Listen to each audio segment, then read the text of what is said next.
October 31 ഇന്ത്യയുടെ മുൻ പ്രധാനമന്ത്രി ഇന്ദിരാഗാന്ധിയുടെ 41ാമത് രക്തസാക്ഷി ദിനം ആചരിച്ചു. ഇന്ത്യൻ നാഷണൽ കോൺഗ്രസ് രാജാക്കാട് മണ്ഡലം കമ്മിറ്റിയുടെ നേതൃത്വത്തിൽ കോൺഗ്രസ് രാജാക്കാട് മണ്ഡലം പ്രസിഡന്റ് ജോഷി കന്യാകുഴിയുടെ അധ്യക്ഷതയിൽ ചേർന്ന യോഗം AICC സെക്രട്ടറി PB മോഹൻ ഉദ്ഘാടനം ചെയ്തു. ഇന്ത്യയുടെ മുൻ പ്രധാനമന്ത്രി, ഇന്ത്യയുടെ ഉരുക്കു വനിത എന്നറിയപ്പെടുന്ന ഇന്ദിരാഗാന്ധിയുടെ 41ാമത് രക്തസാക്ഷി ദിനം ഇന്ത്യൻ നാഷണൽ കോൺഗ്രസ് രാജാക്കാട് മണ്ഡലം കമ്മിറ്റിയുടെ നേതൃത്വത്തിൽ കോൺഗ്രസ് മണ്ഡലം കമ്മിറ്റി ഓഫീസിൽ വെച്ച് പുഷ്പാർച്ചനയും അനുസ്മരണ യോഗവും നടത്തി. കോൺഗ്രസ് രാജാക്കാട് മണ്ഡലം പ്രസിഡന്റ് ജോഷി കന്യാകുഴിയിൽ അധ്യക്ഷത വഹിച്ച് AICC സെക്രട്ടറി PB മോഹനൻ ഉദ്ഘാടനം ചെയ്തു.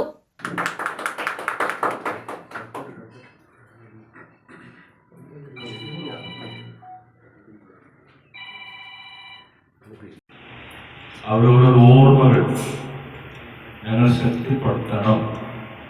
അവർ ലാസ്റ്റ് പറഞ്ഞ വാക്ക് കേൾക്കണം. ഇന്ന് ഞാൻ ഇവിടെയുണ്ടു, നാളെ ഞാൻ ഇവിടെ ഉണ്ടാകുന്നില്ല, പക്ഷേ എൻ്റെ അവസാന ശ്വാസം വരെ ഞാൻ ഇന്ത്യ സേവനം ചെയ്യും.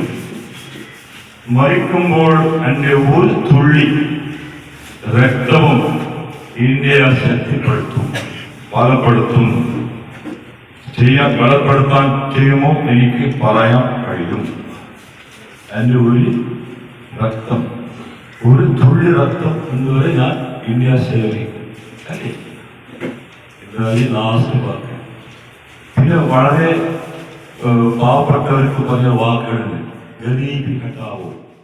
KPCC member R Balanpillai, secretary Thomas Rajan, DCC vice president KS Arun, DCC general secretary MD Arjun, block president MB Jose, UDF Benny Thundathil തുടങ്ങിയവർ നേതൃത്വം നൽകി.